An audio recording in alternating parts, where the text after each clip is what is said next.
ये मंच इसलिए भी ज्यादा ताकतवर हो जाता है कि पिनाकी जी एक हवा चली थी तीसरा मोर्चा, तो तीसरे मोर्चे के तहत एक प्रचंड जीत जो बीजेपी ने हासिल की, उसके बाद आज तीसरे मोर्चे का क्या वजूद या क्या वर्चस्व और क्या उनका एग्जिस्टेंस रह गया है, इस पर हम आगे बात करेंगे। Mister Reddy, I spoke about that we will speak about the existence of third front. So my first question to Pinaki ji, Puri से आते हैं और आपने तेज तर्रार बीजेपी के प्रवक्ता को शांत कर दिया, तो सबसे पहले बात मैं ये चाहूंगा कि आप ज्यादा बोलेंगे क्योंकि आपने प्रवक्ता को शांत किया है। Pinaki ji. Thank you for having us here. शांत तो पुरी के लोगों ने किया, मैंने तो सिर्फ जाके वोट की भिक्षा मांगी। ट्रैक रिकॉर्ड नवीन पटनायक जी का 4 टर्म में इतना अच्छा था कि लोगों ने तय किया कि उनको 5th टर्म दिया जाए, और चूंकि हमारे यहाँ असेंबली और पार्लियामेंट इलेक्शंस एक साथ होते हैं, उसका बहुत फायदा हमें मिलता है, बिकॉज नवीन पटनायक जी के लिए जो वोट पड़ता है उसमें ऑटोमेटिकली पार्लियामेंट के लिए भी एमपीज को वोट पड़ता है।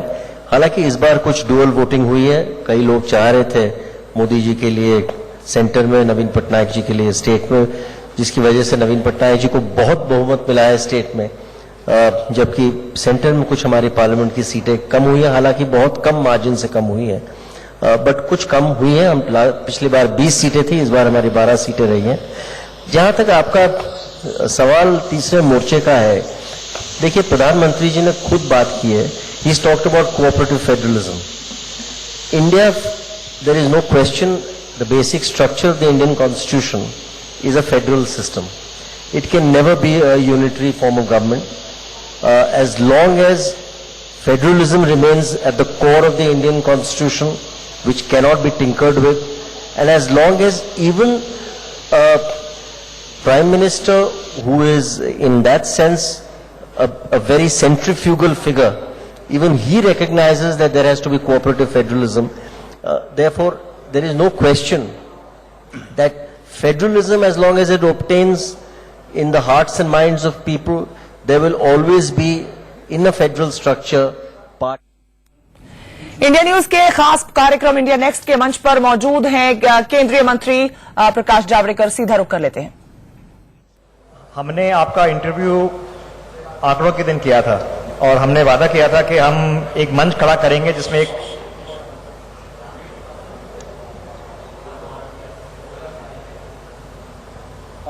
हमने वादा किया था कंस्ट्रक्टिव एजेंडा पे मंच पे डिस्कस करेंगे। तो आज नेतागिरी और सारी जो हमने पॉलिटिक्स देख ली अब महीनों से, आगे बढ़ते हैं। प्रकाश जी, आजकल पेड़ उगाने की ड्राइव चल रही है, Guinness book of world record बनाए जा रहे हैं, 125 करोड़ पेड़ों की बात हो रही है। गोल क्या है?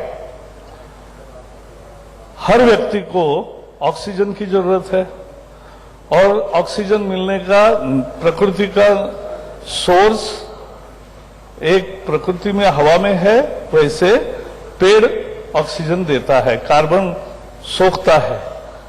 तो हर जीवन का अगर हिसाब करेंगे तो एक व्यक्ति को कम से कम 10 पेड़ जिंदगी भर में लगाने चाहिए, रक्षा करनी चाहिए और बढ़ाना भी चाहिए, तभी जाके ये काम पूरा होता है और पर्यावरण का हमारे ऊपर जो कर्जा है वो हम थोड़ा उतारते हैं। पेड़ लगाने की बहुत प्रकृति है, लेकिन मेरा जोर है पेड़ 3 साल के बाद कितने जिंदा रहे, कितने आगे बढ़े, कितने बड़े हुए, उस पर इसकी सक्सेस मिलनी चाहिए।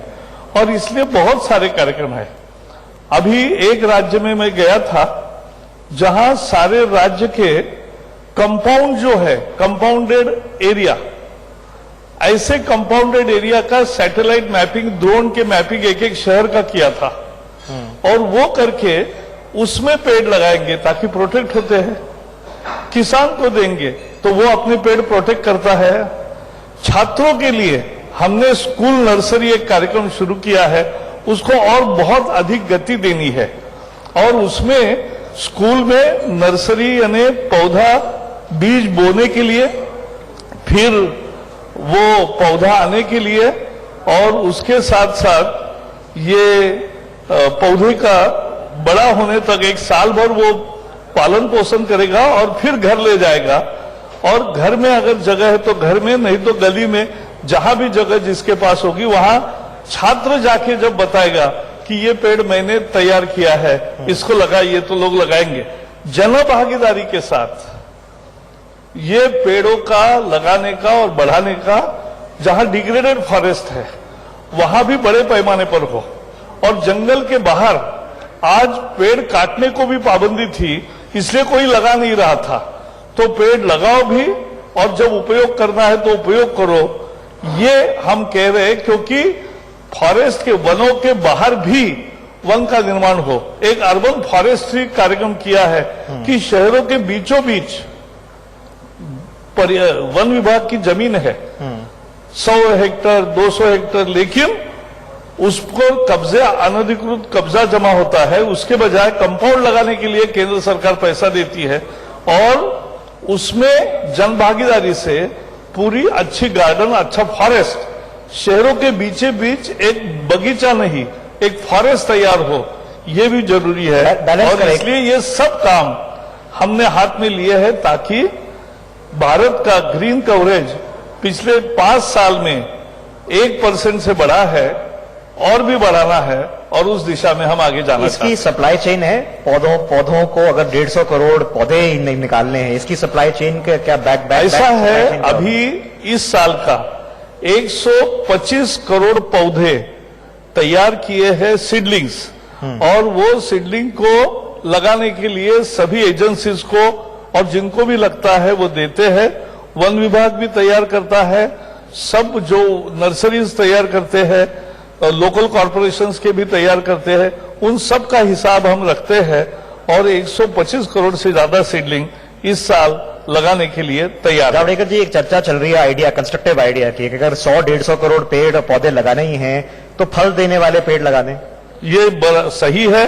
हमने एक एडवाइजरी जारी की है और हर साल उसको रिपीट करते हैं कि भाई वहां लोकल वैरायटी जो है, केरल में जो पेड़ लगेगा वो शायद नॉर्थ ईस्ट में नहीं चलेगा, नॉर्थ ईस्ट में लगेगा वो नॉर्थ इंडिया में नहीं चलेगा। तो जो पेड़ लोकल वैरायटी है उसको बढ़ावा देना चाहिए, उसको लगाना चाहिए। ये हमारी एडवाइजरी है और यही प्रोग्राम का मूल भाव है। आपने डिग्रेडेड लैंड की बात करी, आप हाल ही में कह रहे थे कि भारत सबसे आगे बढ़ेगा एंटी डिजर्टिफिकेशन ग्लोबल कैंपेन में। कैसे आगे बढ़े, कैसे आगे बढ़ा जाए?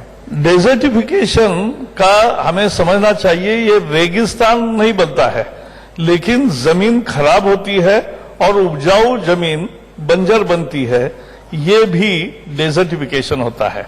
और ये क्यों होता है? कभी कभी धूल आती है, जहां रेगिस्तान है उसके नजदीक के इलाके में धूल चलती है और हवा के साथ वो जमीन भी खराब होती है। कुछ जगह पानी ज्यादा लोग डालते हैं इरिगेशन में और नी डीप इरिगेशन करते हैं, तो ऐसे में जमीन में सलाइन होता है, वो खराब होती है। अनेक बार नदियों में, ब्रह्मपुत्र और बाकी नदियों में एक एक जमीन नष्ट ही हो जाती है, वो नदी में जाती है और नई जमीन भी पैदा होती है। तो ये सारे बदलाव होते हैं जिसके कारण उपजाऊ जमीन कभी कभी अनुपजाऊ बन जाती है। तो उसको उपजाऊ बनाने के लिए चालू रखना ये बहुत महत्वपूर्ण है और इसलिए सारे उपाय करना, इसका कार्यक्रम ही डेजर्टिफिकेशन को रोकने का काम है। मिशन कैंपेन ऑलमोस्ट लग रहा है कि अब मिशन कैंपेन पे हो गए हैं कि पेड़ लगाने, मिशन कैंपेन पे हो गए हैं कि डिसर्टिफिकेशन में भारत सबसे आगे जाए। ये मिशन को बोलो, can we just request for silence at the back? बोल रहे लोग, अरे बाहर चाय के यहाँ लोग बोल रहे हैं, उनको रोको। जो ये मिशन कैंपेन पे जावड़ेकर जी हम पहुंच गए हैं कि पेड़ लगाने की mission campaign, anti desertification drive mission campaign, ये मिशन कैंपेन की क्या जरूरत है और इससे हम क्या अचीव कर सकते हैं? ऐसा है, अपना देश दुनिया का केवल 2.5% एरिया है, जमीन केवल 2.5% है, लेकिन जनसंख्या दुनिया की 17% है और पशुओं की संख्या भी दुनिया में 20% हमारे पास है। दोनों के लिए पानी और जमीन लगता है और उसकी तो कमी है। और जो फ्रेश रेन वाटर होता है, ये रेन भी दुनिया का 1% ही भारत में होता है और इसलिए हमें समस्याओं बहुत होती है और इन समस्या बढ़ेगी, गंभीर होगी, विकराल रूप धारण करेगी। इसलिए उससे बचने के लिए और भारत को एक हरा भरा और एक अच्छा देश तैयार करने के लिए जन सहभागिता से ये सब कार्यक्रम अभी से जोर देकर हम चलाना चाहते हैं, ताकि इस देश को ऐसे संकट का सामना कभी करना मंत्री जी, बैलेंस कैसे मेंटेन करा जाए कि एनवायरनमेंट और विकास। नाउ आप कुछ दिन पहले कह रहे थे कि देखिए, जब 600 दिन लगते थे एनवायरमेंटल क्लियरेंस के लिए, अब 100 दिन में हो रही है। आप चाहते हैं कि 60 दिन में हो जाए। ये बैलेंस बिटवीन एनवायरमेंट एंड विकास कैसे किया जाए? हाँ, ये बहुत अच्छा सवाल पूछा आपने। एक प्रक्रिया जो पहले जटिल क्यों थी, समय क्यों लगता था? क्योंकि इस मंत्रालय को पहले टैक्स मंत्रालय कहा जाता था, फाइल रोकी जाती थी और इसको रोड ब्लॉक मिनिस्ट्री कहा जाता था। हमने केवल प्रोसेसेस ट्रांसपेरेंट किए हैं। जो एप्लीकेंट है, जो जिसने एप्लीकेशन किया है प्रोजेक्ट लगाने का, उसको दिखता है और दूसरों को भी दिखता है कि उसकी फाइल कहां है, कहां रुकी है। तो ये समझता है, ये प्रक्रिया पारदर्शी करने का काम हमने किया है, इसलिए समय बच गया। लेकिन पर्यावरण के कंडीशंस कम नहीं किए, उल्टे बढ़ाए हैं, क्योंकि हम मानते हैं कि पर्यावरण की रक्षा और विकास दोनों होना चाहिए और दोनों संभव है साथ साथ। देखिए मंत्री जी, माइनिंग तो करनी है, फैक्ट्रियों के लिए लैंड चाहिए होगा ना। एक तरफ हम बैलेंस कर सकते हैं कि अगर एक तरफ पेड़ उगाए जा रहे हैं डिजर्टिफाइड लैंड में, तो फिर मायने बन रही हैं, तो ये बैलेंस मेंटेन हो सकता है देश में। इसके टारगेट क्या सेट करें आप? मैं आपको दिल्ली में है इसलिए दिल्ली का ही उदाहरण बताता हूं। मुझे याद है 2002 में जब पहले मेट्रो के स्टेशन बन रहे थे, तब अनेक एनजीओ विरोध कर रहे थे कि वहां एक स्टेशन बनाने के लिए 15-20 पेड़ है तो काटने पड़ते थे। तो वो बोले पेड़ नहीं कटना चाहिए, लेकिन उन्होंने सारे पेड़ काटे नहीं, जो उठाकर दूसरी जगह प्लांट कर सकते थे, ट्रांसप्लांट कर सकते थे, वो किया। और उसके साथ साथ उन्होंने एक पेड़ की जगह 4 पेड़ 5 पेड़ लगाए। आज 16 साल के बाद क्या हुआ? 271 स्टेशन हुए।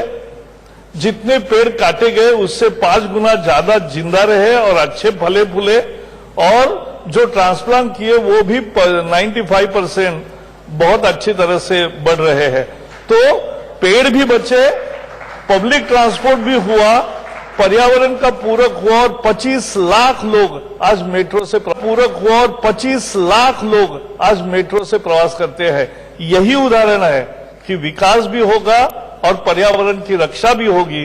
यही मोदी सरकार का नारा और कार्यक्रम है। मंत्री जी, एक तो है पेड़ उगाना जिससे प्रदूषित हवा साफ होती है, आपने बोला ऑक्सीजन क्रिएट होती है, ये बच्चों को सिखाया जाता है साइंस में। एक होता है विकास की दौड़ को बिना रोके एडवांस टेक्नोलॉजी को अपनाना। इलेक्ट्रिक का जमाना आ गया, मेट्रो की बात करिए, इलेक्ट्रिसिटी पे चलती है, उससे खुद प्रदूषण कम होता है। ये हवा साफ जो दिल्ली में चल रही है, आपने कहा देखिए 1/3 तो साफ हो गई है अभी से ही। आगे का क्या प्लान होगा? हवा आगे प्लान, एक दिन भी हम रुकेंगे नहीं, थकेंगे नहीं और काम करते रहेंगे, क्योंकि प्रदूषण की समस्या दुनिया भर में है। ऐसा नहीं कि केवल भारत में है, अनेक देशों में है। जैसे मोदी सरकार ने 5 उपाय किए। पहले तो वाहनों का प्रदूषण लगभग 30% होता है पूरी प्रदूषण में, तो ये जो प्रदूषण है वो 90% कम होगा अगले साल से, क्योंकि BS6 जिसे भारत स्टैंडर्ड 6 का पेट्रोल मिलने लगेगा। BS5 हमने टाल दिया है और BS6 में गए हैं। उसके लिए 60,000 करोड़ रुपए की लागत मोदी सरकार ने लगाई है। और उससे ज्यादा महत्वपूर्ण है कि वो जो नई गाड़ियां आएगी अगले साल से, वो भी BS6 कंप्लायंट होगी। तो जैसे जैसे नई गाड़ियां आएगी, ये प्रदूषण एकदम, आज अगर 100 है तो 10 हो जाएगा, इतना कम है। तो ये एक पहली योजना। दूसरा, पेरिफेरल वे, जो दिल्ली का एक तरह से रिंग रोड कहेंगे, ये एक्सप्रेस वे की बात 20 साल से चली लेकिन नहीं हुई थी। लेकिन आज ये लगभग काम पूरा हो गया है, इस साल बचा हुआ काम भी होगा। और आज ही 60,000 ट्रक जो दिल्ली में एक्चुअली जिनका काम नहीं है लेकिन दूसरा सड़क नहीं था इसलिए आते थे, वो आज दिल्ली में आना रुक गया। उससे प्रदूषण में बहुत राहत मिलती है। अब लोगों का भी एक काम है कि लोग लेन डिसिप्लिन फॉलो करें, वाहन का अच्छा मेंटेनेंस करें, अपने घर के आसपास 2 किलोमीटर के एरिया में साइकिल से जाकर काम करें। अगर ये करते हैं तो वाहनों का प्रदूषण कम होता है। वैसे ही धूल का प्रदूषण है, तो सड़कों पर जो धूल होती है वो सोखने के लिए मशीन का उपयोग किया जा रहा है और ज्यादा मशीन खरीदे गए हैं।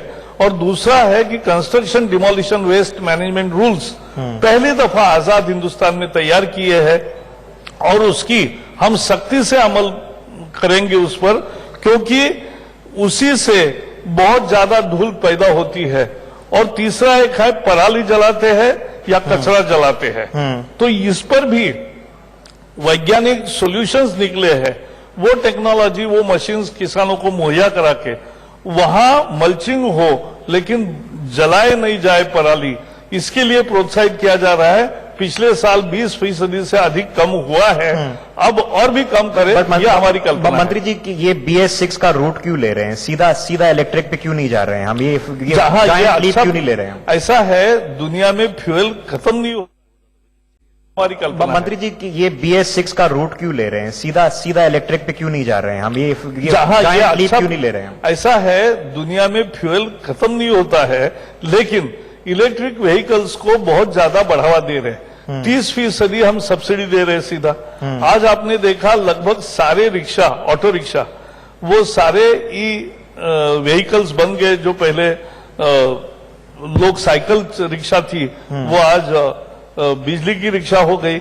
और ये बढ़ाना चाहते हैं हम करोड़ों की संख्या में, ताकि ई व्हीकल हो और उसके चार्जिंग स्टेशन बहुत जगह हो और ये इंफ्रास्ट्रक्चर तैयार मंत्री जी, हर चीज तो सरकार की जिम्मेदारी नहीं। हम बोलते सरकार, ये तो इवेंचुअली प्राइवेट सेक्टर की जिम्मेदारी होगी। एंटरप्रेन्योरियल ग्रीन इकोनॉमी में एंटरप्रेन्योरियल अपॉर्चुनिटीज कहां दिख रही हैं आपको? बिल्कुल, मुझे तो लगता है कि इन सारे व्यवसायों में, जैसे ई रिक्शा या ई व्हीकल्स तैयार है, तो कितना बड़ा प्राइवेट, ये सरकार थोड़ा एक निर्माण करता है। सरकार एक पॉलिसी फ्रेमवर्क देती है, एक डायरेक्शन देती है, एक पॉलिसी देती है, लेकिन काम तो प्राइवेट और सार्वजनिक उद्योग करते हैं और उनका ही फायदा होता है। प्राइवेट सेक्टर, ऑटो इंडस्ट्री तैयार हो रही है यहाँ पर इलेक्ट्रिक बनाने के लिए? उनको सबको साथ में लिया है और इसलिए BS6 मानक के व्हीकल्स 2020 से मिलना शुरू होगा। ये कार्यक्रम निश्चित बना है। जो पब्लिक ट्रांसपोर्ट व्हीकल्स होती हैं, ऑफ कोर्स वो स्टेट गवर्नमेंट के नीचे आती हैं, लेकिन उनको ऑल इलेक्ट्रिक बनाने का क्या प्लान कर सकते हैं हम? अभी बसेस इलेक्ट्रिक बन रही है अनेक शहरों में, उसको प्रोत्साहन दिया जा रहा है। मेट्रोज 22 शहरों में हो रही है। तो ये सब इलेक्ट्रिकल मोड पे आने वाले, हम मोड ऑफ ट्रांसपोर्ट बदल रहे हैं, रैपिड ट्रांसपोर्ट अनेक जगह शुरू हो रहा है। तो ये सारे उपाय उसी का नमूना है और उसी का उदाहरण है कि इलेक्ट्रिक व्हीकल्स और मोबिलिटी को, ई मोबिलिटी को बढ़ावा देंगे। ऐसी नौबत ना आ जाए मंत्री जी कि कब अब पानी होता था तो अब लोग बॉटल में, प्लास्टिक बॉटल में मिनरल वाटर मांगते हैं। हवा के साथ भी ऐसे ही हो रहा है। आप देखिए, आप कह रहे हैं प्रदूषण पूरी दुनिया में है, बट ये प्रदूषण के आपने जो 4 पहलू बताए हैं कि जो हम टारगेट कर रहे हैं दिल्ली क्षेत्र में, पूरे और देश में कैसे इसका हल, फाइनल सोल्यूशन क्या होगा? इसका कोल प्लांट बंद करना होगा या हर शहर का एक नेशनल सिटी एक्शन प्लान और हर राज्य का भी एक एक्शन प्लान तैयार करने को कहा। मुझे खुशी है कि लगभग सभी 200 प्रमुख महानगर निगम के जो शहर है, उन्होंने अपने अपने एक्शन प्लान तैयार किए हैं, क्योंकि हर शहर की समस्या अलग है। और इसलिए दिल्ली एयर शेड जो है, उसमें थोड़ा हरियाणा का हिस्सा, थोड़ा पंजाब का हिस्सा, थोड़ा उत्तर प्रदेश का हिस्सा, थोड़ा राजस्थान का हिस्सा, अलवर तक का, ये सब प्रभाव करता है दिल्ली के हवा पर। और इसलिए सबको साथ लेकर हर 3 महीने में जो कार्यक्रम तय किया है, उसका रिव्यू लेकर आगे बढ़ने का काम शुरू हुआ है। उसी का नतीजा है कि बहुत कुछ अच्छे सुधार हो रहे हैं। आपने आइडिया देखे हैं? कुछ आपके पास कोई आइडिया लेके आए हैं? लोग आ रहे हैं निजी क्षेत्र में या पब्लिक सेक्टर में? क्योंकि आजकल लैटरल एंट्री की बात चल रही है, एक्सपर्टीज की बात चल रही है कि सरकार की सहायता के साथ, जोड़ के साथ देश जुड़े, ये कैसे होगा? आपने बहुत सही सवाल पूछा। मैं तो मानता हूं कि देश की चेतना प्रतिभाशाली लोग होते हैं, मेहनत करने वाले लोग होते हैं, और अनेक एनजीओज है या अनेक संस्थाएं हैं जो अपने अपने तरीके से एक एक विषय पर काम करती है। इसमें प्रदूषण को मात देकर अच्छी जीवन की व्यवस्था करने का प्रयास भी बहुत लोग कर रहे हैं। कोई ऑर्गेनिक फार्मिंग का काम करता है, कोई ऑक्सीजन तैयार करने के लिए एक एक जोड़ी ने ही यानी पति पत्नी ने मिलकर एक पूरा जंगल वन का निर्माण किया, और ऐसे लोगों की कदर हो रही है। प्रधानमंत्री जी के नए फॉर्मूला में पद्मश्री ऐसे जो जनता में जाकर काम करते हैं उन लोगों को मिलने लगी है। तो ये समाज का एप्रिसिएशन भी है, सहभागिता है, और मुझे पूरा विश्वास है इसी चेतनादायी समाज के सहभागिता से ही देश का पर्यावरण बहुत गति से अच्छा होगा। मंत्री जी देखिए, विकास तो करना ही करना है, देश को आगे बढ़ाना है। अब दो लोग जो वेस्टर्न पावर्स में बैठे हैं, अगर उस लेवल ऑफ कंजम्पशन में हम पहुंच जाए तो पूरी दुनिया डूब जाएगी। अगर चाइना और इंडिया उस तरफ पहुंच जाए, चाइना का प्रदूषण हमसे अभी बहुत ज्यादा आगे है, हम उस पे ना पहुंचे तो अंतर्राष्ट्रीय स्तर पे अब क्या हमारे मार्गदर्शक क्या है हमारा? पहले तो प्रधानमंत्री जी ने पेरिस समझौते के समय ये दुनिया को बता दिया कि भारत की जीवन शैली ये पर्यावरण पूरक जीवन शैली है, और पर्यावरण के समस्याओं का इलाज केवल टेक्नोलॉजी नहीं है, अपने अपने लाइफस्टाइल में भी बदलाव करना, जीवन शैली में बदलाव करना है। और इसलिए पेरिस समझौते में जीवन शैली का पहली दफा उल्लेख हुआ है और वो प्रियम्बल में हुआ है। वैसे ही उन्होंने क्लाइमेट जस्टिस की बात कही। क्लाइमेट जस्टिस में पर्यावरण के संबंध में जो दुनिया में common but differentiated responsibility CBDR ये प्रिंसिपल होता है कि सबकी जिम्मेवारी है प्रदूषण कम करना, लेकिन विकसित देशों की, अमीर देशों की ज्यादा जिम्मेवारी बनती है, जिन्होंने मुसीबत खड़ी करी उनकी जिम्मेदारी ज्यादा बनती है। आज आप समझ ले, आज भारत में 1000 लोगों के पीछे केवल 25 गाड़ियां हैं, अमेरिका में 800 है, और हमारा खपत बिजली का प्रति व्यक्ति साल भर में 1000 या 1200 यूनिट है, उनकी 12000 यूनिट है, तो 10 गुना ज्यादा है। तो इसलिए प्रदूषण का वहां ज्यादा है, तो उनको भी काम करना जिम्मेदारी निभा रहे हैं, यही हमारी कि वो हमें बैटरी की टेक्नोलॉजी यहां पर आके बनाए तो हम उसको आगे बढ़ाएं, जिम्मेदारी निभा रहे हैं ये लोग, उनकी कंपनियां। ऐसा है, टेक्नोलॉजी ट्रांसफर और फंडिंग के मामले में बहुत ज्यादा जिम्मेवारी जो दुनिया ने और विकसित दुनिया ने जो कबूल की थी वो दुर्भाग्य से सही मात्रा में पूरी नहीं हो रही है। लेकिन हमारा विश्वास है कि दुनिया के सभी मंचों पर भारत जाएगा, सभी विकसनशील देश और इमर्जिंग इकोनॉमी जो है, हम अभी इमर्जिंग इकोनॉमी की कैटेगरी है, तो बेसिक कंट्रीज के साथ हम एक साथ काम करते हैं, और पेरिस समझौते में भी उसका असर पड़ा और आने वाले दिनों में भी बरकरार रहेगा, ये मुझे पूरा विश्वास है। पानी प्रदूषण की बात करते हैं, अब एक शेखावत जी से बात कर रहे थे, उन्होंने अब जल शक्ति में सब कुछ आ गया है इकट्ठे, बट पानी जो पहुंचता है घरों में वो पीने लायक बन जाए। दिल्ली में चर्चा चल रही है आजकल कि सब आरओ लगा रहे हैं, उससे तो पानी ज्यादा खराब हो जाता है, अनहेल्दी हो जाता है। ये वाटर पोल्यूशन को व्हाट इज इसका सोल्यूशन कहां मिशन मोड पे ले सकते हैं? पानी खराब क्यों हुआ?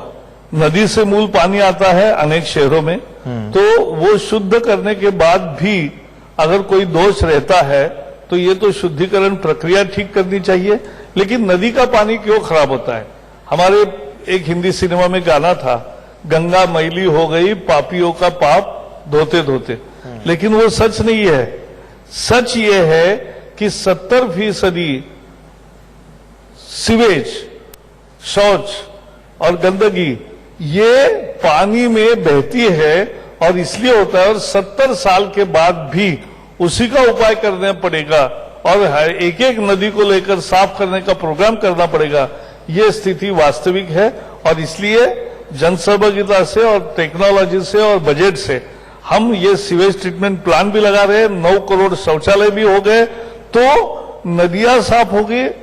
नदियों का पानी जो साफ करने की मशीनरी हर शहर में होती है वो ठीक हो, और फिर हम गांव में भी अभी नल से जल देंगे हर परिवार को। मंत्री जी, एक बार आपने सही करी। देखिए कि आजकल माइंडसेट बदल गया है, लोग अब सोच रहे हैं, आजकल सोशल एंटरप्रेन्योरशिप की बात होती है कि देखिए निजी क्षेत्र में भी सोशल एंटरप्रेन्योरशिप करनी चाहिए। कहां आप सोशल एंटरप्रेन्योरशिप की अपॉर्चुनिटीज देख रहे हैं? हमारे जो व्यूअर्स देख रहे होंगे, उनके लोग कॉलेज में होंगे, बच्चे होंगे, सोशल एंटरप्रेन्योरशिप कहां हो सकती है जहां मुनाफा भी हो लेकिन देश की भलाई भी हो? मुझे लगता है कि समझो पानी लेते हैं तो पानी शुद्ध करने के देसी उपाय भी है, अलग अलग टेक्नोलॉजी के उपाय है, एकदम सस्ते हैं और बहुत कॉस्टली भी है। तो सभी प्रकार के उद्योग नए नए तैयार करना, और खासकर हम आईआईटीज के और बाकी आईसर के स्टूडेंट्स को यही कह रहे कि आप स्टार्टअप शुरू करो, आप नए नए उद्योग शुरू करो, और उन उद्योगों के द्वारा वो आपका भी एंटरप्रेन्योर हो जाएगा और एक समाज का भी बहुत बड़ा काम होगा। जैसे लोगों ने मॉइस्चर से, हवा से पानी तैयार करने का जो यंत्र तैयार किया और अनेक गांवों में उसका उपयोग हो रहा है, या अलग अलग तरीके से हैंडपंप में ही एक छोटा पाइप बिठाते हैं कि उसके द्वारा फिल्टर होकर ही पानी निकलता है, तो बहुत सारी शुद्धता होती है। तो इस तरह से बहुत काम सोशल एंटरप्रेन्योरशिप का हिस्सा है, ऐसा मैं मानता हूं। थोड़ा विकास की तरफ अगर चले मंत्री जी, एक देश में रह गया है कि देखिए हमारे पास इतना कोयला है फिर भी हम उसको इस्तेमाल नहीं कर पा रहे हैं। कुछ आपने कारण बताया कि देखिए एनवायरमेंटल क्लियरेंसेस बिठाई जा रही थी, सालों सालों लग जाते थे, बट अगर कोयला का उत्पादन बढ़ाना पड़ेगा, उससे प्रदूषण भी बढ़ेगा और फॉरेस्ट डैमेज भी होगा। इसमें क्या सोच है, इसमें मार्गदर्शक क्या है आपका? इसमें सोच ऐसा है, आज अमेरिका का प्रत्यक्ष कोल का उपयोग हमसे ज्यादा है। हाँ, हमारे से 1/3 देश है, लेकिन हमारी जनसंख्या है तो हमें कुछ समय कोल लगेगा, कोयला लगेगा, लेकिन कोयले का भी अच्छी वॉशिंग हो, अच्छी तरह से उसका उपयोग हो और एफिशिएंट उपयोग हो, उससे प्रदूषण कम हो, इसके अनेक नए टेक्नोलॉजीज आ रही है और उसका उपयोग हो रहा है।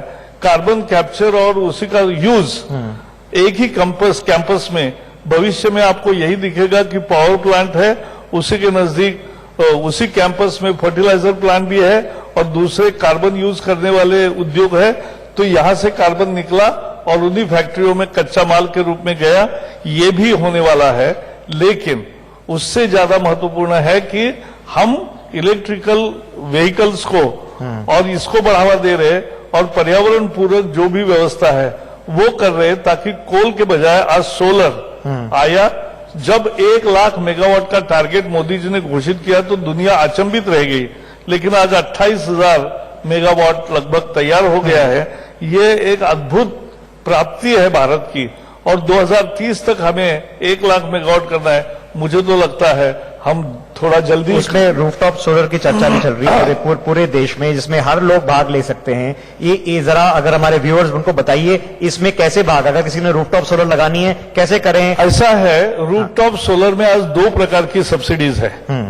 एक तो उसमें जो ज्यादा बिजली पैदा होती है वो स्टेट इलेक्ट्रिसिटी बोर्ड लेता है, ग्रिड में जाता है और उसका उपयोग होता है, और नेट मीटरिंग होता है, यानी जितना आपने निर्माण किया वो क्रेडिट में जाता है और जितना आपने खर्च किया वो डेबिट में जाता है, और जो बीच में रहा उतना ही बिल देना पड़ता है।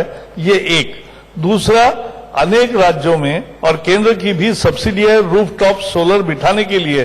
केंद्र के ओर से बहुत सारी सहूलतें और स्कीम्स है, उसका फायदा भी लोग उठाते हैं। और आपने देखा होगा अभी स्टेशन के प्लेटफॉर्म से लेकर अनेक जगह जो रूफ है वो सारे सोलर के रूप धीरे धीरे बनते जा रहे हैं। आज दिल्ली का एयरपोर्ट हो या कोची का एयरपोर्ट हो, वो पूरा जितना एयरपोर्ट में बिजली लगती है उतनी वो निर्माण कर रहे हैं। तो यही तो तरीका है कि जितनी जरूरत है उतनी अपने आप बिजली तैयार करें, क्योंकि हमारी सूर्य का बहुत अच्छा हमें प्रकाश मिलता है। और मकर और कर्क वृत्त के बीच में जो Tropic of Cancer and Capricorn है, उसके बीच में जो 60, 70, 80 कंट्रीज है, उन देशों का एक सोलर अलायंस, सूर्यपुत्र देशों की एक संगठन ये तैयार की है। और इसलिए ये बहुत महत्वपूर्ण भारत की पहल है। तो हम सोलर भी करेंगे, हम विंड भी करेंगे और हम ट्रेडिशनल बायोगैस वगैरह से भी बिजली का निर्माण करेंगे, वेस्ट टू वेल्थ भी करेंगे और वेस्ट टू एनर्जी भी करेंगे। ये सब उपाय मैं बस यही मुद्दा उठाने वाला था, वेस्ट मैनेजमेंट। अब ये शहरों के लिए बहुत बहुत बड़ा मुद्दा बन गया है, कहाँ जगह ही नहीं रही कि गार्बेज डंप बनाने की। ये इसमें आप कह रहे हो वेस्ट टू वेल्थ, अब साइकिलिंग की बात होती है आजकल, इसको कैसे किया जाएगा? ऐसा है, आपने एकदम सही फरमाया है कि इस देश ने आजादी के बाद जिन विषयों पर ज्यादा ध्यान नहीं दिया, इसमें कचरे का निष्पादन ढंग से हो, इसको पहले ही नियम बनाने चाहिए थे। लेकिन हमने 6 नियमों को नए सिरे से तैयार किया 2016 में मोदी जी के नेतृत्व में। Solid waste management, electronic waste management, biomedical waste management, solid waste management, plastic waste management, hazardous waste management, इतने सारे रूल्स तैयार किए। उसके अभी मैंने जोर दिया है, फिर से मुझे वो विभाग मिला है कि इसका अमल ढंग से हो, सभी राज्यों से हो और सभी एक्सटेंडेड प्रोड्यूसर्स रिस्पॉन्सिबिलिटी हमने फिक्स की है कि सभी उत्पादकों को कहेंगे कि कचरा जो आपके उत्पादन से तैयार होगा वो इकट्ठा करके ठीक तरीके से आपकी रिस्पॉन्सिबिलिटी बनती है, आपकी रिस्पॉन्सिबिलिटी है और उसका भी ढंग से सोल्यूशन हम करेंगे। पर ये प्लास्टिक का बैन हो रहे हैं स्टेट बाय स्टेट, इस पे नेशनल पॉलिसी क्यों नहीं ला जाए? है, प्लास्टिक वेस्ट मैनेजमेंट में पहली पॉलिसी यह है कि 50 माइक्रोन के ऊपर ही प्लास्टिक चलेगा। दुर्भाग्य से अभी भी पन्नियां मिलती है, सब्जी लेने जाते हो, वो हम अब 2 काम करेंगे। एक तो ऐसे पन्नियां जो निर्माण करते हैं, पतली पन्नियां, उनके खिलाफ कार्रवाई हो। एक है, अनेक राज्यों ने प्लास्टिक का बैन किया है, लगभग 10-12 स्टेट्स ने किया है। दूसरा काम है कि क्योंकि 50 माइक्रोन से ऊपर है, वो जो रैक पिकर्स होते हैं, जो कचरा उठाते हैं, वही इकट्ठा करके भेजते हैं क्योंकि वो रिसाइकल होता है और इसलिए उसकी चिंता नहीं है। लेकिन बाकी जो खासकर वेफर्स और बाकी फूड मिलता है, जिसे मल्टीलेयर पैकिंग कहते हैं, उसका एक प्रॉब्लम है। उसका विज्ञान भी उत्तर दे रहा है और उसके साथ साथ हम भी उनके सारे उत्पादकों के साथ बैठकर ये कैसे इकट्ठा हो और साइंटिफिकली इसका भी निष्पादन। जावड़ेकर जी, जैसे एलईडी बल्ब पे मिशन कैंपेन चली, आज एलईडी बल्ब जो इंग्लिश में कहते हैं यूबिक्विटस हो गए, हर जगह एलईडी बल्ब की चर्चा चलती है, अब लोग एलईडी बल्ब भी खरीदते हैं। ये जो बायोडिग्रेडेबल पन्नियां आती हैं, इस पे क्यों ना एलईडी बल्ब की तरह कैंपेन चलाया जाए? नहीं, ये तो है, एक तो अनेक देशों ने अलग अलग प्रयोग किए हैं, लेकिन एलईडी का भारत का प्रयोग सबसे सफल क्यों रहा? क्योंकि 2014 के पहले 9 वैट का बल्ब लगभग 300 रुपए में मिलता था, लेकिन हमने सारे दुनिया के उत्पादक और भारत के उत्पादकों को इकट्ठा बुलाया, करोड़ बल्ब लेंगे, बताओ कितनी कीमत नीचे करोगे? और 300 रुपए का बल्ब देखते देखते 60-70 रुपए में हो गया। और मोदी सरकार ने और एक पहल करते हुए गरीब को 10-10 रुपए में भी दिया, तो आज 35 करोड़ बल्ब लगे हैं और उससे 15,000 करोड़ रुपए के बिजली की बचत होती है, बिल की बचत होती है लोगों की, और प्रदूषण भी कम होता है। तो मैं यही सोच रहा था, बिकॉज इन दी एंड हर बारी हर चीज सरकार मार्गदर्शक दे ही जाए, निजी क्षेत्र को इसमें जुड़ना पड़ेगा, हमारे जो नौजवान है इसमें जुड़ना पड़ेगा। तो जो बायोडिग्रेडेबल गुड्स की होती हैं, आजकल लोग प्लास्टिक स्ट्रॉ छोड़ रहे हैं, बायोडिग्रेडेबल कप्स की बात कर रहे हैं, इनको निजी क्षेत्र में कैसे जाया? जर्मनी में कंपनी, हमारे जो पत्तों की प्लेटें आती थी, वो अब कंपनी यूरोप में कंपनियां बना रही हैं, इनको कैसे बढ़ोतरी दी जाए? नहीं, यहाँ कोई पाबंदी है नहीं, यहाँ भी अच्छे लोग कर रहे हैं और समझदार लोग। अब बायोडिग्रेडेबल बैग्स, कैरी बैग्स सब्जी लेने के समय ले जाते लगे हैं, बहुत सारा प्रचार हो रहा है। तो मुझे विश्वास है कि धीरे धीरे जैसे स्वच्छ भारत का आंदोलन जन आंदोलन बदल गया और सब लोग उसके लिए अपने अपने तरीके से प्रयास करने लगे, ये प्लास्टिक मुक्त भारत का भी, प्लास्टिक यानी जो रिसाइकल नहीं होता, ऐसा प्लास्टिक मुक्त भारत। मैंने पुणे में एक बार काम किया कि 1 लाख स्टूडेंट्स, अब 2 लाख स्टूडेंट्स, 1000 स्कूल और कॉलेज के अपने अपने कॉलेज और स्कूल के 1 किलोमीटर के एरिया में घूमे और 2 घंटे में हमने 100 टन प्लास्टिक पुणे जैसे शहर में, जहां अच्छी व्यवस्था है प्लास्टिक और कचरा और निष्पादन की, वहां भी इकट्ठा किया। ऐसा ही मैंने छिंदवाड़ा में किया, रत्नागिरी में किया, सब जगह किया। तो छात्रों को ये नया भाव जगाना है और ये काम करने की बहुत जरूरत है। बट ये जो वेस्ट मैनेजमेंट, जो वेस्ट सॉर्टिंग होती है, जो अगर हम बाहर जाएं तो प्लास्टिक अलग, पेपर अलग, ग्लास अलग, वेट वेस्ट अलग, इसमें बड़ी कोशिश हुई है। ब्लू कलर के बिन, ग्रीन कलर के बिन, बड़ी कोशिश हुई है, हर बार हम फेल हो ही जा रहे हैं। इसमें क्या करना पड़ेगा? इसमें पहला तो हम कर रहे हैं कि आखिर जो लोग हैं उनको भी समझाना है। आज जैसे धीरे धीरे गीला कचरा और सूखा कचरा अलग अलग करने के हर घर में 2 डब्बे रखने लगे। मुंबई में भी 5 साल पहले जहां 15% कचरा ही सेग्रीगेट होके आता था, आज ये लगभग 30% हो गया है। तो ये रोज प्रमाण बढ़ रहा है।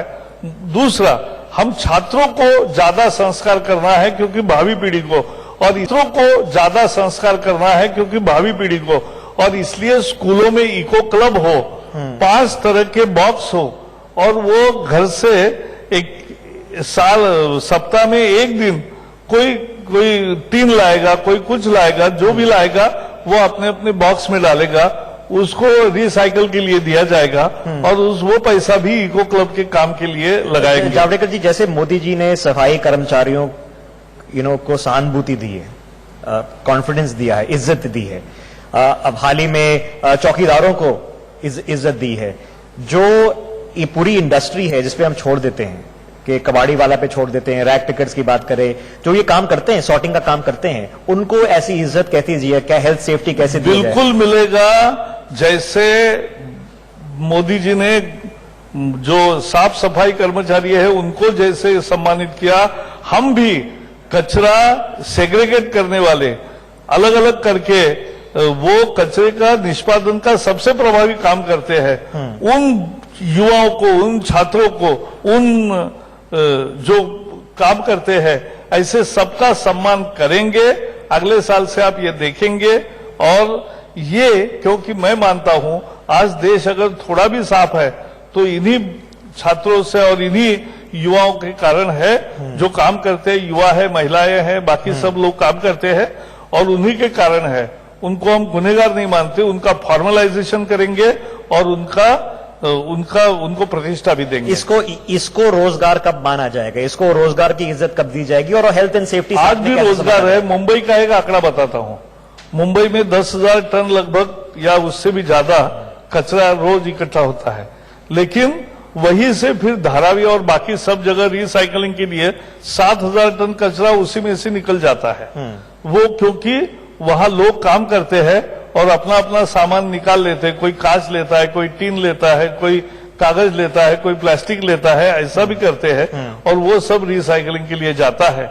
यही तो देश की खूबी है और उनका सम्मान हो, उनका गौरव हो, ये महत्वपूर्ण है। जावड़ेकर जी, बस एक दो और सवाल पे, थोड़े 1-2 सवाल ऑडियंस से लेंगे। जरूर। आप आईएनबी मिनिस्टर भी हैं, हमने देखा है अब पूरी दुनिया फेक न्यूज से झगड़ा कर रही है। अब एक आईएनबी का रोल होता है, फिर एक आईटी का रोल होता है, फिर इसमें लेजिस्लेशन का रोल होता है। इसमें कोहेसिव एफर्ट कैसे कराएं? इकट्ठे एकजुट के एफर्ट क्या करा जाए कि जो जनता जो व्हाट्सएप फॉरवर्ड से बहल जाती है, उस पर क्या करा जाए? क्या सोच है इस पे?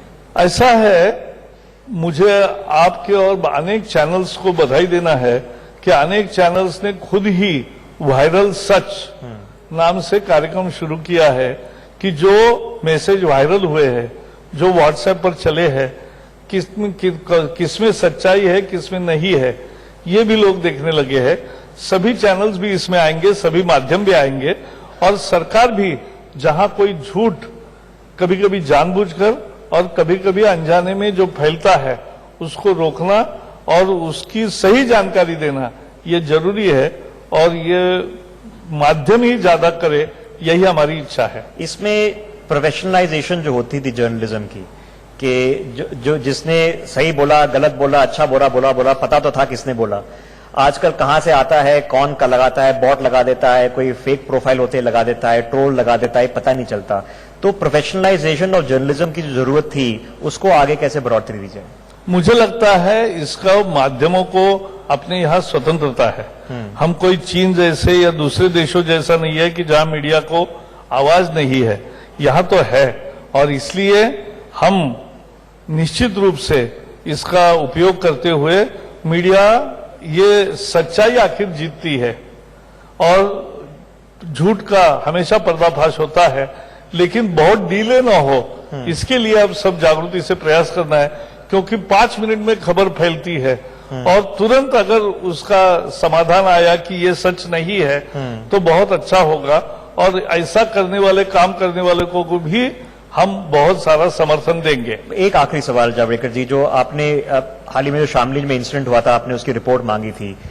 इंसिडेंट्स हो रहे हैं कि देखिए डिफेमेशन के इंसिडेंट्स हुए हैं, लोगों को जेल में जाना पड़ रहा है, ये बैलेंस कैसे मेंटेन किया? ऐसा है, ये कोई पत्रकारिता का कानून या कोई हमारे आईबी के कानून के अनुसार नहीं है, ये तो आईटी का जो कानून बना है, इंफॉर्मेशन टेक्नोलॉजी का कानून बना है, उसके नियम कानून उसी समय बने हैं और समाज में भ्रांतियां न फैले इसी के लिए तो ये हो रहा है और इसलिए उसकी कार्रवाई कैसे हो इसके बारे में कानून में जो प्रोविजन है उसी का उपयोग होता है, लेकिन हमने कोई माध्यमों का आजादी पर कोई बंधन नहीं लगाया। ओके, प्रकाश जी, मौका मिला है, ऑडियंस बैठी है, कुछ लोग सवाल करना चाह रहे हैं। प्लीज क्या कार्तिकेय प्लीज। नमस्कार प्रकाश जी, मैं एक सवाल पूछना चाहता था कि जो क्योंकि ये आपका मंत्रालय भी है और जो आईटी एक्ट के अंदर प्रावधान है डिजिटल मीडिया के लिए और ट्रेडिशनल ब्रॉडकास्ट मीडिया के लिए, वो दोनों एक नहीं है और दोनों के लिए अलग अलग मापदंड इस्तेमाल होते हैं। ये एक ट्रेडिशनल ब्रॉडकास्ट मीडिया जो जिम्मेदारी से चलता है उनके लिए एक रिस्ट्रिक्टिव प्रैक्टिस है, दोनों के लिए एक लेवल प्लेइंग फील्ड होना चाहिए, same law should be applicable. इस बारे में आपका क्या कहना है और सरकार क्या करे? नहीं, ये एक अच्छा सुझाव है और आपको मैं रिक्वेस्ट करूंगा कि आप जरूर आपका सुझाव तर्कों के साथ जरूर लिख के दीजिए। ये सरकार है कि जो संवेदनशील है, आपने हर महीने होने वाली जीएसटी काउंसिल को देखा है, लोगों की जो जो दिक्कतें आती रही वो सुलझाते गए और आज सबने स्वीकार किया, ऐसा अच्छा जीएसटी कानून बना। तो यही सरकार की भूमिका है, आप अच्छे सुझाव करिए, उसका निश्चित विचार होगा। Can we get a mic across please?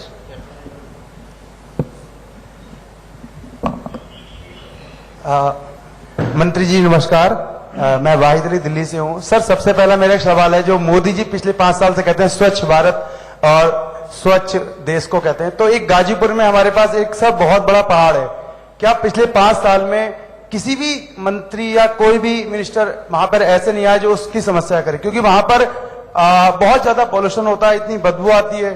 तो सर, एक तो पहला मेरा सवाल वो है कि उस पर क्या करेगी सरकार आने वाले टाइम में? Let's take that. यस, बहुत अच्छा सवाल है।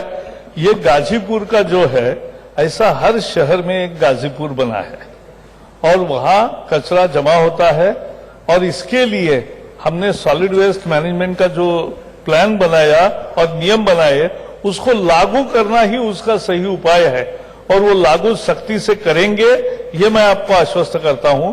और उससे ज्यादा, जैसे आपने देखा है, अब अनेक गार्डन्स में और अनेक जगह मशीन्स लगे हैं, लोगों ने घरों में भी बिठाए हैं कि मशीन्स के द्वारा जो ऑर्गेनिक कचरा है उसका मैन्यूअर बनेगा, तो उससे भी वहां जाने वाला संख्या कम होती है। और इसलिए जो कर्मचारी, सफाई कर्मचारी है, उनका भी प्रशिक्षण और ढंग से उसके वेस्ट टू वेल्थ और वेस्ट टू एनर्जी, इसके लिए बहुत सार्थक प्रयास अभी शुरू किए हैं। उसके लिए केंद्र सरकार सभी सहयोग करेगी। और जैसे आपको मालूम है, दिल्ली में बदरपुर का पावर प्लांट था, वो भी एक पुराना पावर प्लांट था, तो वो प्रदूषण करता था, बंद कर दिया हमने। तो ये हम जनता के लिए काम करते हैं और करते रहेंगे। और इसमें जो कह रहे थे निजी क्षेत्र का भी बनता है, आप waste to wealth, waste to energy कैसा बनाया जाए, लोग एंटरप्रेन्योरियल आइडियाज लेके आए। रोहित जी, आपके पास भी और एक युवा है हमारे साथ, तो पूछना चाहते हैं जावड़ेकर जी से कुछ सवाल। सर नमस्कार, मेरा सवाल आपसे है कि दिल्ली में इतना पॉल्यूशन है, जहाँ की राज्य सरकार जो है वो फेल हो चुकी है, लेकिन इसके लिए केंद्र सरकार का क्या एजेंडा है, क्या करेगी? ओके, ये जो मुझे लगता है ये संकट सबका है और समस्या का उत्तर और उपाय भी सबको करना है। इसलिए मैं जब पहले मंत्री था तब हमने ये शुरू किया कि दिल्ली, हरियाणा, पंजाब, उत्तर प्रदेश और राजस्थान, इन सभी सरकारों के मंत्रियों की बैठक शुरू की, अधिकारियों की एक शॉर्ट टर्म प्लान बनाया, एक मीडियम टर्म प्लान बनाया, एक लॉन्ग टर्म प्लान बनाया कि कैसे दिल्ली के प्रदूषण से दिल्ली को बचाया जा सकता है, इसके लिए योजना तैयार हुई और उसमें केंद्र सरकार के अधीन जो काम थे, वो जैसे एक्सप्रेस पेरिफेरल वे करना था, वो गडकरी जी ने कर दिखाया। बदरपुर प्लांट बंद करना था, वो हमने करके दिखाया। यहाँ मशीन्स के लिए और इलेक्ट्रिकल ट्रांसपोर्ट के लिए ज्यादा सहूलत देनी थी, वो दे दी। मेट्रो का लगातार विस्तार होते आज 271 स्टेशन और 326 किलोमीटर और 25-30 लाख यात्री रोज उससे प्रवास करते हैं। ये जो सब सुधार आए वो कर रहे हैं और सभी राज्य भी इसी तरह से अपना अपना कंट्रीब्यूशन करें, इसके लिए काम कर रहे हैं। और हम फिर से अभी बैठक करेंगे अगले महीने में, तब ये फिर से रिव्यू होगा। ऋषभ शोभना उपाध्याय जी हैं, वो एक सवाल करना चाह रही हैं सर से। Good afternoon. As a student, you've led Satyagraha and was even arrested. You've, raised concerns regarding the coal mining and even got the CVC set a CBI inquiry on that.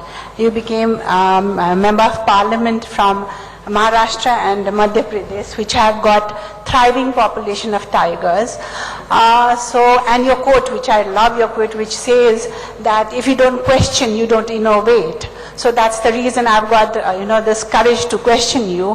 What are you doing about protecting the habitat of wildlife and wildlife protection? Because clearances are being given away very easily, very fast, without seeing what the consequences are.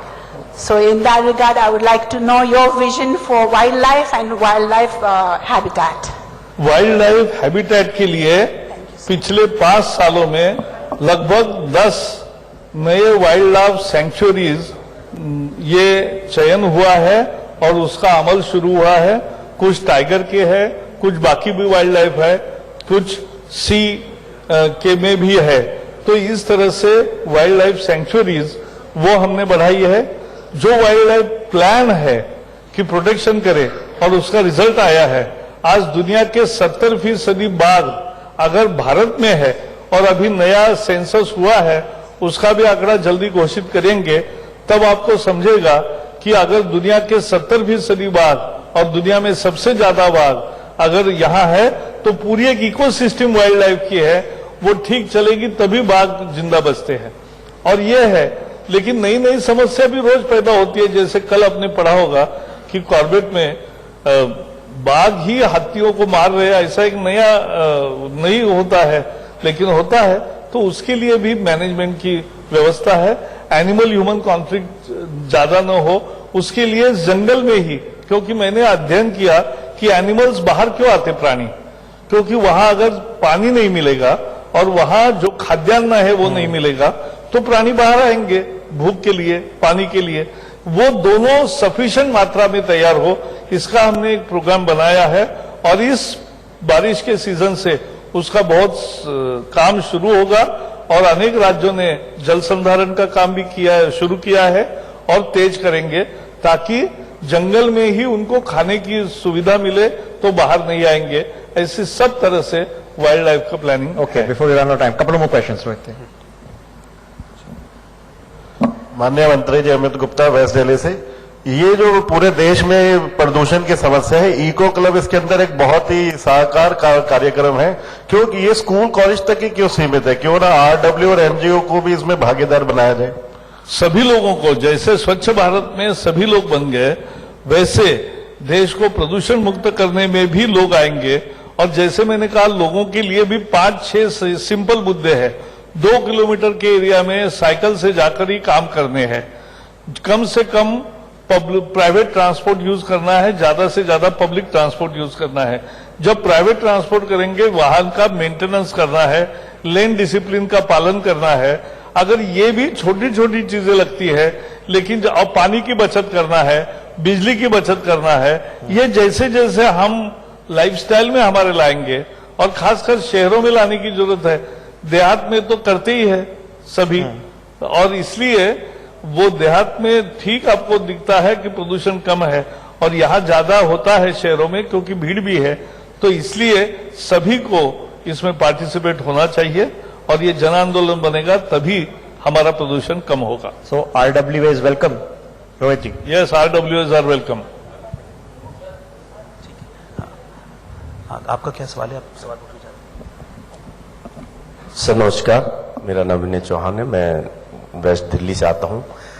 Sir Delhi में कूड़े की बहुत समस्या है और वो निगम के अधीन है, लेकिन आज राज्य सरकार के द्वारा निगम कर्मचारियों को सैलरी तक नहीं मिल पा रही है। पहले सेंटर से आता था पैसा तो निगम को मिलता था, लेकिन जब से केजरीवाल जी की सरकार आई है उन्होंने निगमों को फंड देना बंद कर दिया, कर्मचारियों को सैलरी। तो साफ सफाई की व्यवस्था किस तरह से हो सकती है? जो एक कर्मचारी है उसके बच्चों को खाने तक के पैसे नहीं होते हैं, तो इस पे कुछ ना कुछ विचार जावड़ेकर जी, जो ये जो झगड़ा चला है, आपको पता होगा कि देखिए ये protection salary, percentage salary centre से आनी थी, उन्होंने दे दी है, स्टेट ने आगे नहीं बढ़ाई है, स्टेट कहता हमारे पास आई नहीं। इसको क्या कैसा है? स्टेट ने आगे नहीं बढ़ाई है, स्टेट कहता हमारे पास आई नहीं, इसको क्या कैसे नहीं, इसलिए जो वास्तविकता है हमारी मंत्रियों की बैठक होगी, उसमें भी हम इसका ये लेंगे संज्ञान और निश्चित उसकी चर्चा करेंगे। लेकिन मुद्दा ये है कि मैं आज जब प्रदूषण की चर्चा करता हूं तो सबके सहयोग की अपेक्षा रखता हूं। ये मैं झगड़े का मुद्दा नहीं बनाना चाहता, लेकिन सबके सहयोग से इसको मात कैसे देंगे, यही मेरा उद्देश्य रहेगा। Okay, with everybody's help. Any one last question? Okay, one last question, we run out of time. Yes, नमस्कार सर। फैक्ट और ट्रुथ के अंदर बहुत फर्क होता है। आप जो बोल रहे हैं वो ट्रुथ है, लेकिन फैक्ट इससे फर्क है। अभी जो इन्होंने प्रश्न किया उससे संबंधित मैं एक बात आपको बताना चाहूंगा और उसका सॉल्यूशन भी चाहूंगा। 2016 से लगातार दिवाली हो, होली हो, संडे हो, मेरा एक फोटोग्राफर पूरी दिल्ली के अंदर जहां कूड़ा जमा है, क्योंकि दिल्ली का 40% यदि आप दिल्ली में निकलेंगे आज भी कूड़ा घर है, हम फोटो खींचते हैं।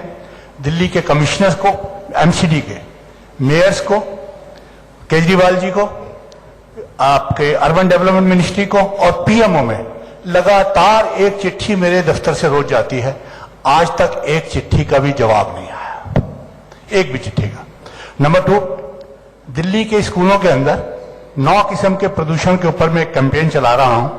Air pollution, water pollution, noise pollution, soil pollution, waste pollution, e waste pollution, population pollution and the thought pollution.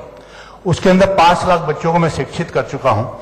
मैंने सरकार को कई बार लिखा, multiple time during last 5 years to seek an appointment.